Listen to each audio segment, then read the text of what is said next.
Ugandan presidential candidate and musician Robert Kyagulanyi, popularly known as Bobi Wines, has said he managed to survive what he called assassination attempts in the last 2 weeks ahead of the next month's elections. The politicians last week briefly suspended his campaigns after members of his campaign team were injured and his car damaged.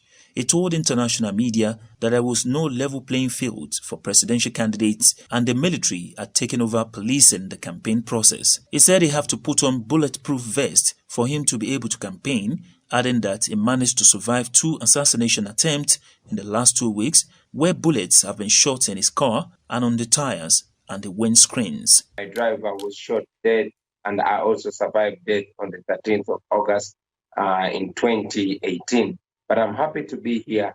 I am taking this risk because it is worth taking, because nobody else is going to do it other than we ourselves. And in any case, not taking the risk is even taking a bigger risk, because nobody is safe. Those that stay home and keep silent about the enslavement, and we who speak out. That is why I dare to represent my people in this struggle. It was also 4 years when President Museveni took charge of our country. But like you mentioned it, the biggest part of our population is under the age of 35. Precisely over 80% of our population is my age and below. These are the disconnected young people, the unemployed, the excluded, the have-nots. Our country has been divided into the haves and have-nots. So these are the masses looking and searching for a different, searching for better, searching for change, but most importantly, wanting to be free in their country, wanting their voice to be heard. That is the constituency that I am representing. Uganda competes on a leveled playing field. There is no opposition which we stifle, but otherwise we never restrain the opposition at all. Well, it is funny for President Museveni to say there's a level playing field for the opposition. First of all, I was arrested on the day of nomination, on the nomination ground. I was beaten, pepper sprayed, and driven straight to my home. I have been blocked from using the main roads by the police and the military. Just tonight, I was denied accommodation from 3 districts.